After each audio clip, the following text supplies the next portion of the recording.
Համքարյան, տևական ժամանակ ազգային ժողովի ամբիոնից պատկան մարմիններին զգուշացրել ենք սպասվող ճգնաժամի մասին, հանրային ծառայությունների կարգավորող հանձնաժողովին,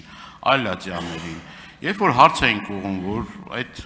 խողովակները մաշված են, լրջագույն խնդիրներ կա եւ այլ ժամանակը չի երիքի նշեմ,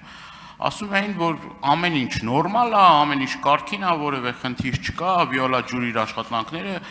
պատշաճ կատարում է եւ արի ու տես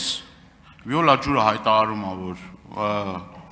այդ ժամանակացույցի մասին մեծ վրդովմունք առաջացնում եւ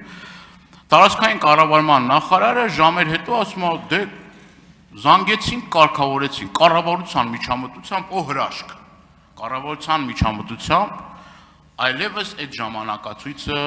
չի փոխվի եւ այլն եւ այսպես շարունակ։ Հիմա հարց, այդ ո՞նց է լինում, որ այդ տարիներով կուտակված խնդիրը մի հատ կառավարության զանգով դες կարգավորվում։ Արդյոք սա մանիպուլյացիա չի եւ հերթական խապկանքը չի, էլի, այսինքն ո՞նց է կարգավորվում, էլի այդ հարցին խնդրում եմ պատասխանեք։ Այդ կարան զանգեն եւ այդ խողովակաշարերը արդեն խնդիր չունենան, կորուս չլինի, բանանի։ Այդ բան գաղտնիք ուզում եմ մի հատ ասեք էլի ոնց է։ Շատ լավ, շնորհակալ եմ պարոն Դանիելյան։ Չէ, մանիպուլյացիա չկա, գաղտնիք էլ չկա, ես արդեն նշեցի, ներդրումներ են արվում ենթակառուցվածքների արդիականացման հիմնանորոգման ուղղությամբ եւ դրանց արդյունքում ունենալու ենք խնայված ջուր։ Երկրորդ գործոնը, որը կարևոր դեր է խաղալու, հայտնաբերված նոր ջրաղբյուրներն են, որոնցից մոտավորապես 200 լիտր վարկյան ծավալով ջուր կտեղափոխենք Երևան արագացված կարգով։ Գիտեք, եթե մենք նման նպատակ ունենայինք մոլորության մեջ գցելու մարդկանց, մենք չէինք ասի, որ այո թաղամասեր լինելու են, որ 17 ժամյա գրաֆիկ են ունենալու։ Չէինք ասի, որ այո կլինեն բարելավված ժամանակացույցով թաղամասեր, բայց այդ բարելավումը կլինի օրինակ 3 ժամվա, 4 ժամվա բարելավում։ Մենք կասեինք ժողովուրդ ջան, մենք ձեզ 24 ժամյա ջուր ենք մատակարելու։ Եվ կներեք,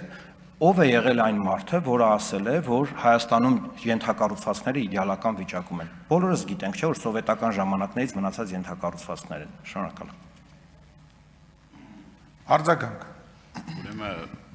այդ տեսանյութերներ կա, հուսով եմ առիթը կընձեռնվի ձեզ ցույց տալու, թե ինչ պատասխաններ են տալիս, այդ իմ պատասխանը չէ, չգիտեմ, հասցեատերը ես չեմ, հասցեատերը կառավարության անդամներն են։ Ինչ վերաբերվում է, ես շատ պարզ եմ հարց տալիս, այսինքն, եթե խնդիր կա,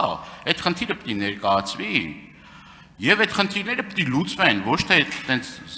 զանգի ընթացքում այդ խնդիրը կարգավորել։ Հետո ես որ հարց էի տալիս, ուղում էի այդ հարցերը հանրային ծառայությունների կարգավորող հանձնան, ասում եմ վիոլա ջուրը ինչ անի։ Ինքը ընթացիկ նորոգումներ անում, կապիտալ նորոգում չի անում, ընթացիկ, չգիտեմ, միտեղ խողովակը պայթել է, գնում են, զոդում են եւ այդ ընթացիկ նորոգ կապիտալ բանի հնարավորություն չունի։ Հիմա ուզում եմ հասկանամ, եթե վիոլա ջուրը կապիտալ ներդրումներ չի անելու, բեռը ամբողջությամբ ընկնելու է կառավարության վրա, պետության վրա, հիմա հասկանանք էլի այդ ներդրումները առանց անելու հնարավոր այդ խնդիրները լուծեն, թե էլի ասել են վիոլա ջուր ընթացիկ նորոգումներ անելու եւ կապիտալ նորոգումների հնարավորություն չունի, կապիտալ աշխատանքի։ Շնորհակալ եմ, պարոն Դանիելյան, ախր քիչ առաջ ասացի ներդրումների մասին։ Վեոլայի հետ պայմանագիրը, եկեք հստակ, Վեոլայի հետ պայմանագիրը գրվել է 2015-ից 2017 թվականներին։ Ես չէ որ ձեզ պիտի հիշեցնեմ ով է եղել իշխանության այդ տարիներին։ 2017-ին մենք ժառանգություն ենք ստացել այդ պայմանագիրը եւ Վեոլային։ Այո, այդ պայմանագրով ենթակառուցվածքներում ներդրումները պիտի անի պետությունը։ Ես էլ ձեզ ասում եմ, եթե պայմանագրում նախկին իշխանությունը գրել էր 1.5 միլիարդ դրամ տարեկան, 2 միլիարդ դրամ տարեկան, այս կառավարությունը որոշում է կայացրել տարեկան ծավալը հասցնել 11 միլիարդի։ Հիմա ես ձեզ ասում եմ, 11 միլիարդ արել ենք, անում ենք 25-ից 26 թվականներին, 12 ամսյա հատված նայեք, եւ անելու ենք նույնքան 26-ից 27 թվականներին, էլի 12 ամսյա հատված նայեք։ Եվ դա շարունակելու ենք։ Այո, որովհետև պետությունն է կրում ենթակառուցվածքների արդիականացման պատասխանատվությունը։ Շնորհակալ եմ։